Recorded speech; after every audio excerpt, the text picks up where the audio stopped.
Hello, ഞങ്ങളിപ്പോൾ ഒരു dance video എടുക്കാൻ വേണ്ടി വന്നതാണ്. ഇവിടെ നമ്മൾ നേരത്തെ വന്നിട്ടുണ്ട്. അപ്പം അവിടെ മുഴുവൻ ആൾക്കാർ. അപ്പോൾ ഈ പാടത്തിൻ്റെ ഈ ഒരു സൈഡിലോട്ട് വന്നതാണ്. ഇത് എവിടെയാണെന്നറിയാമോ? നമ്മുടെ മലപ്പുറം പെരിന്തൽമണ്ണ റോഡിൽ നാറാണത്ത് ജംഗ്ഷനിൽ നിന്ന് കുറച്ച് ഉള്ളോട്ട് വരണം. ഇതാണ് നമ്മുടെ കരിഞ്ചാപ്പാടിപ്പാടം, കാറ്റാടിപ്പാടം എന്നൊക്കെ എല്ലാവരും റീൽസിലൊക്കെ കണ്ടിട്ടുണ്ടാകുമല്ലോ. ഇവിടെ അടിപൊളിയാണ്. ഇപ്പോൾ കൊയ്ത്തൊക്കെ കഴിഞ്ഞ് ഇങ്ങനെ കിടക്കുകയാണ്. ഈ കൊയ്ത്തൊക്കെ കഴിയുന്നതിന് മുന്നേ, അതായത് ഈ നെല്ലൊക്കെ നല്ല വിളഞ്ഞു നിൽക്കുന്ന സമയത്തൊക്കെ ഇവിടെ വരണം. ഇവിടെ അടിപൊളിയാണ് കേട്ടോ. നിങ്ങൾക്ക് ഞാൻ ഇവിടുത്തെ ഒരു ബാക്ക്ഗ്രൗണ്ടൊക്കെ കാണിച്ചു തരാം കേട്ടോ. അടിപൊളിയാണ്. ഇവിടെ സൂര്യകാന്തി കൃഷി, വെള്ളരി കൃഷി ഇതൊക്കെ ഉണ്ട് കേട്ടോ ഈ ഒരു സമയത്ത്. ഇനി നിങ്ങൾക്ക് ഒരു കാര്യം കാണിച്ചു തരാം കേട്ടോ. ഇവിടെ വെള്ളരിയൊക്കെ കൃഷി ചെയ്തേക്കുന്നുണ്ടോ? ഇവിടെ മൊത്തം വെള്ളരി കൃഷിയാണ് കേട്ടോ.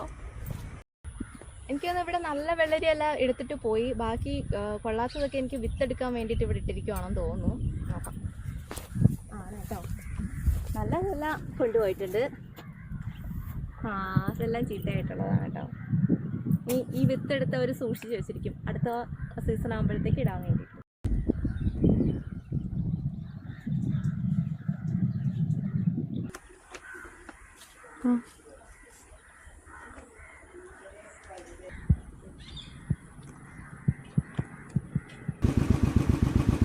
എടാ മോനെ, വല്ലതും കിട്ടിയോ?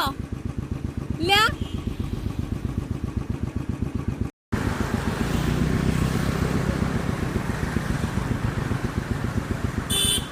ചായയും പരിപ്പോടിയൊക്കെ കഴിച്ചിട്ട് ഇവിടെ നിൽക്കുക അടിപൊളിയാണ് കേട്ടോ.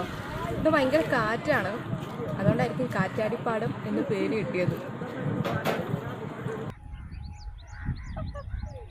പോവല്ലേന്ന്.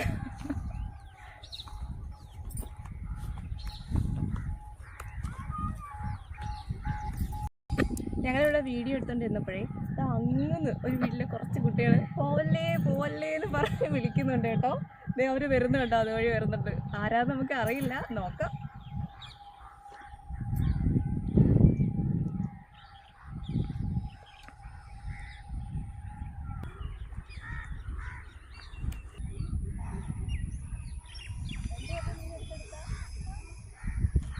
ഇതൊക്കെ നമ്മുടെ പുതിയ കൂട്ടുകാരാണ് കേട്ടോ. അവിടുന്ന് കുറേ ദൂരമുണ്ട്. അവിടുന്ന് ഇങ്ങനെ ഓടി വന്നതാണ് ഇവർ. ഇപ്പം എൻ്റെ പുതിയ ഫ്രണ്ട്സാണ് കേട്ടോ. മോൻ ഏത് ക്ലാസ്സിലാണ്? യുകെജിയോ? മോളോ? ഈ സ്കൂളാണ്. മോളോ?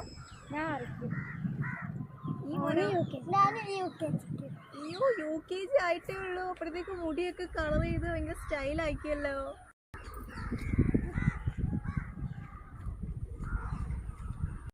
ചില സ്നേഹങ്ങൾ അങ്ങനെയാണ് കേട്ടോ. നമ്മളറിയാതെ നമ്മളെ അടുത്തേക്ക് വന്നിട്ട് നമുക്ക് ഒരുപാട് സ്നേഹം തന്നിട്ട് പോകും. അത്രയും ദൂരത്തു നിന്നാണ് ആ കുട്ടികൾ ഓടി വന്നത്. ഒരു പരിചയവും ഇല്ല. നല്ല കുട്ടികൾ, നല്ല സ്നേഹമുള്ള കുട്ടികൾ.